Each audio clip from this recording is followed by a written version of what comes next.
This is the Louie T Network. Hey, either you're outside or you're in the lab room.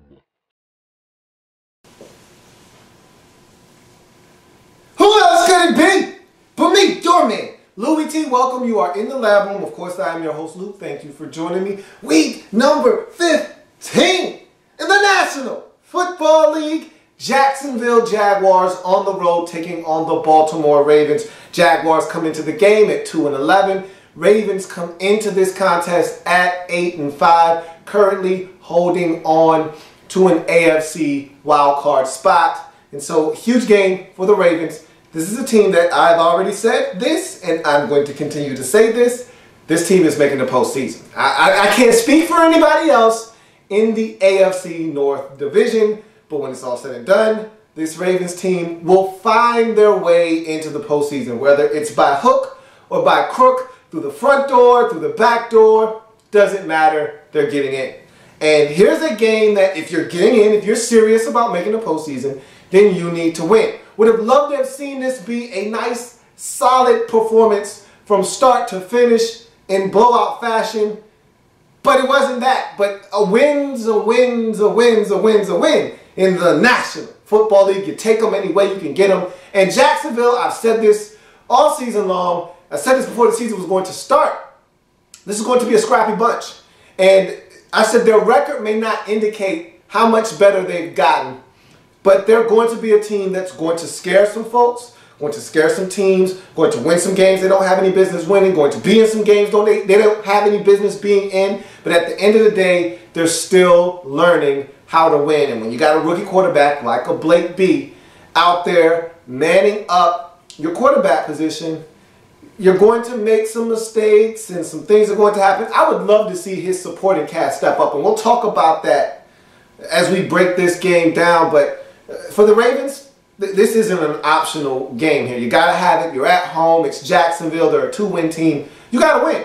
And if you can't win this type of football game, then you don't need to go anywhere. So to M&T Bank Stadium we go. Let's break this game down.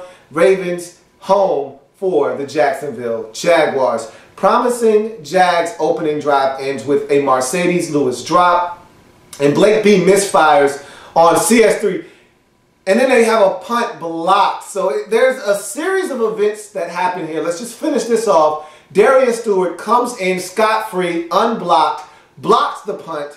It's scooped up by Kamar Aiken, who takes it into the end zone, scoop and score 7-0, Ravens on top. So let's break this thing down because there are layers here to peel back as to how the score ended up 7-0. So first things first, Marcedes Lewis, you're the tight end. You're the guy that, as the veteran leader on this team, one of the elder statesmen on this Jacksonville Jaguars team, longest tenured Jacksonville Jaguar along with a few others like a Josh Scobie, I need you to step up and make a play for your quarterback who's a rookie, who's looking for guys to pick him up. I need you to catch the football. Was this a tough catch?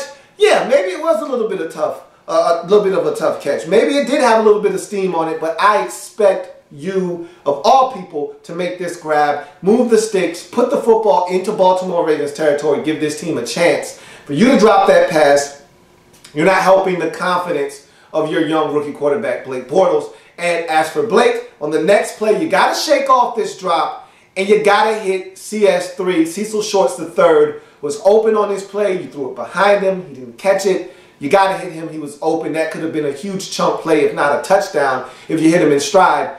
This offense looks different when Cecil Shorts III is healthy. He makes a huge difference. He makes plays. He makes everyone around him better. And like I said before, when he's there, everybody fits better into their roles in this offense.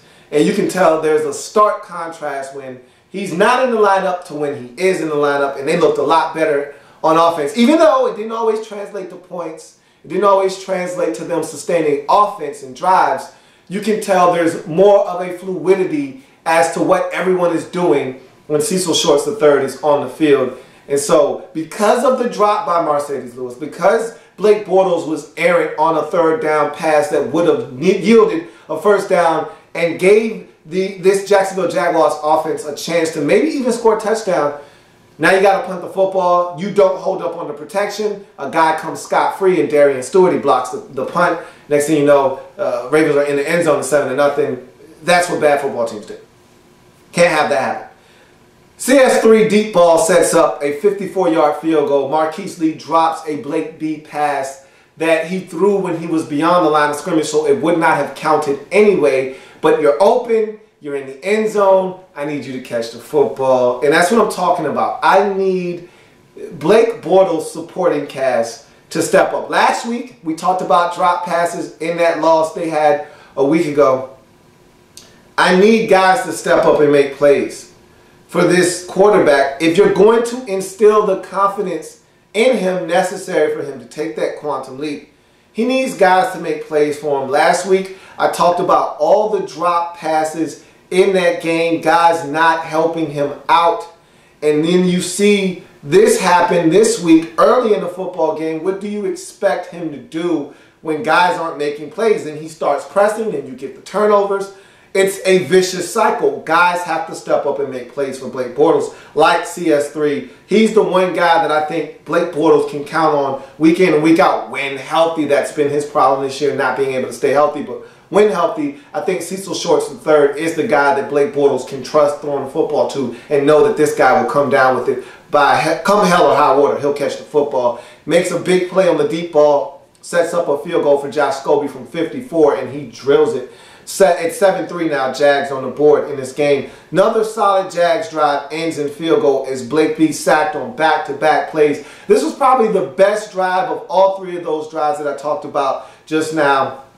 They really had some continuity going, really had some offensive rhythm. Toby Gerhardt was rushing the football. Blake Bortles was making smart decisions with the football. He moved it all the way down deep into Ravens territory. Then the sack parade came, and they lost yardage, had to settle for another field goal. It's now 7-6. We go to the second quarter. Kyle Juszczyk fumbles on the play, and the Jacksonville Jaguars recover the football. Jags take over at the Baltimore Ravens 33-yard line, leads to another field goal, 54 yards by Josh Scobie. So if you recover at the 33 and you kick a 54-yard field goal, that means you went backwards on your drive, 3 yards. And so this Jacksonville Jaguars offense, and I'm going to say this now so I don't have to say it later, they had great field position throughout this game.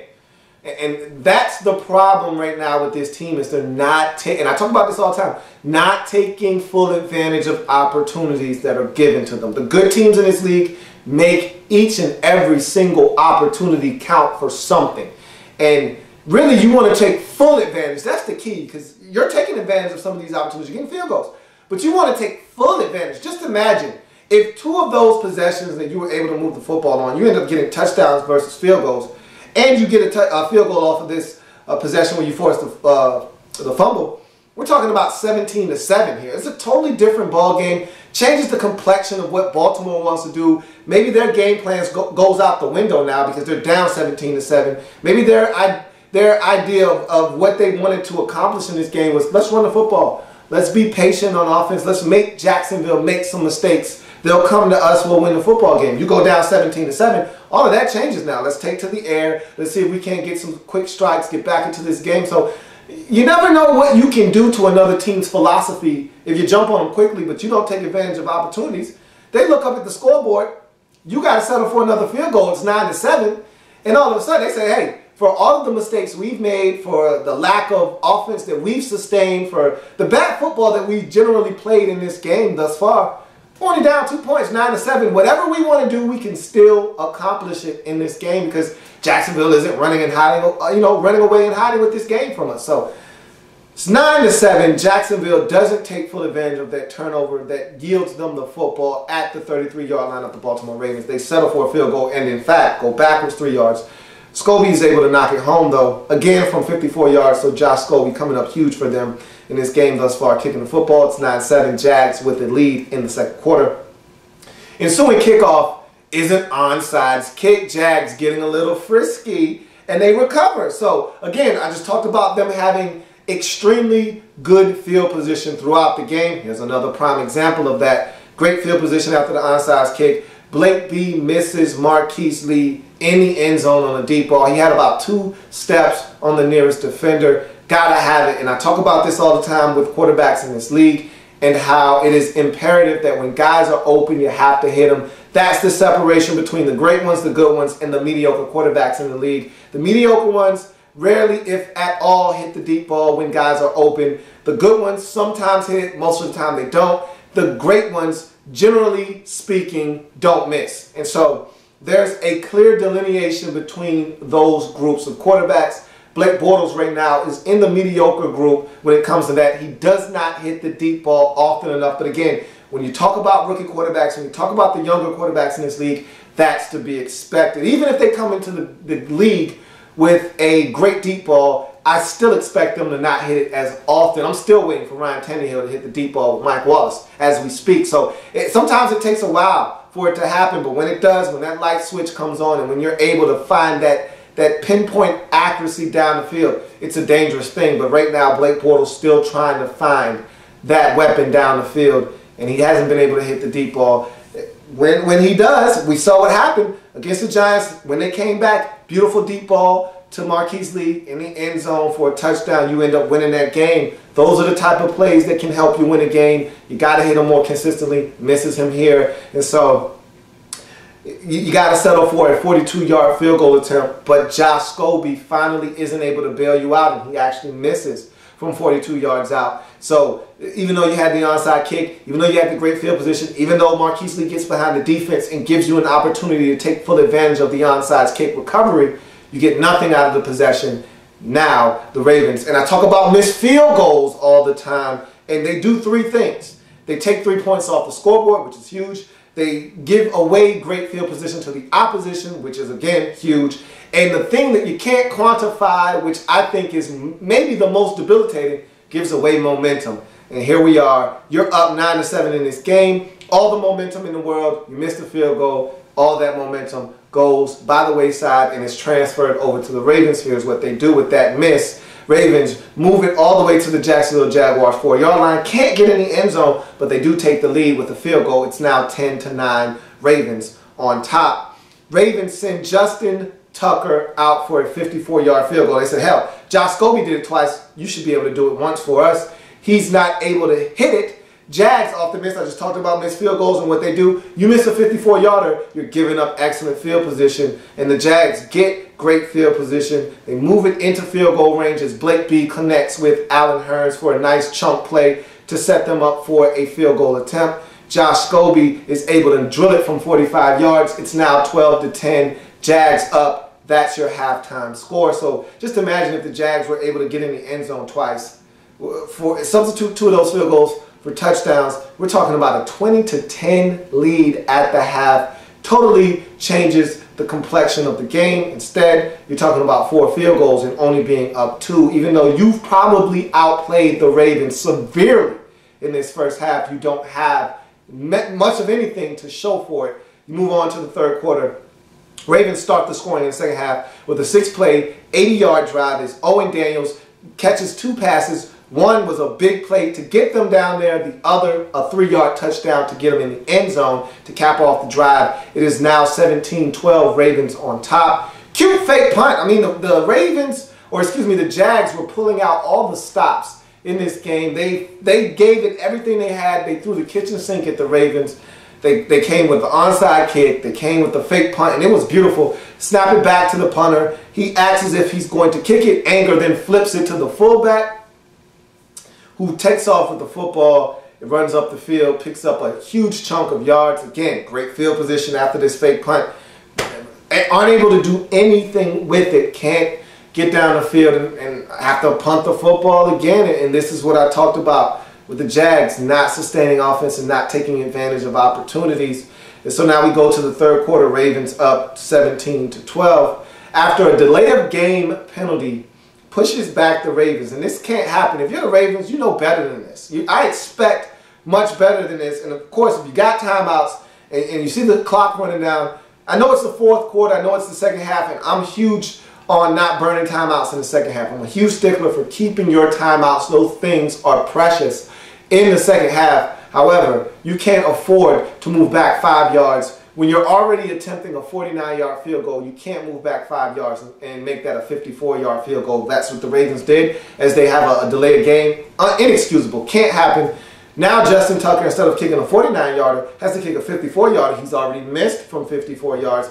And he does it again. He misses again. It clanks off of the left upright. And again, if it was 49 yards, it would have been good. It would not have had time to draw out to the left and hit the upright. It would have snuck in right between the uprights. But instead, 54 yards gave it enough time to hit that upright. It's no good. So the Ravens squander another opportunity. And guess what happens when you kick a 54-yarder? Another opportunity for the Jaguars with great field position. And what do they do with it? Nothing. And so the Ravens get the football back once again. This time they're able to eat up the clock, run the football, get first down after first down, wear on the Jaguars, and more importantly, the clock, kick a field goal, take a 20-12 lead, and win the game by the same score. Ravens get it done at home. It was not pretty. It was gritty, but more importantly, it was a W. You'll take it any way you can get it. Moves you to 9-5 on the season, keeps you in the playoff hunt as the 5 seed or 6 seed, I believe it is. Steelers right now hold the 5th seed in the AFC playoffs. Ravens right now are the 6th seed. Doesn't matter, 5 seed, 6 seed, really doesn't matter. At the end of the day, you just want into the tournament. And so keep winning, and that's what you'll do. You'll find yourself in the postseason if you are the Ravens. Again, wasn't the prettiest of W's, but you'll take it any way you can get it for the Jaguars. Opportunities galore in this game. I mean, you fought, you gave it all you had. I love this team because they fight. And there's hope in Jacksonville, but gosh, I want to see you win games like this. This game was here for the taking. The Ravens did not come with their best effort. They sacked your quarterback about 7 times. That was something that you struggled with, protecting Blake B in this game, but there were some plays to be made in this game, and they weren't made. There was plenty of opportunities with the field position. You caught them off guard a couple of times with the fake punt and the onside kick. You recovered the onside kick. You converted on the fake punt, and you just weren't able to take advantage of opportunities. You forced a fumble. You didn't take advantage of that field position. You had field position all game long, and you didn't take advantage of it. That is extremely frustrating. But again, this Jaguar team continues to fight, but they come up short and they lose the game 20-12, fall to 2-12 on the season. Ravens get it done, move to 9-5. That's going to do it for Ravens and Jags. I thank you for joining me. If it happens in the National Football League, whether big or small, we cover it all here in the Lab Room. Come back and join me as I continue to break down week number 15 in the National Football League. See you. Bit.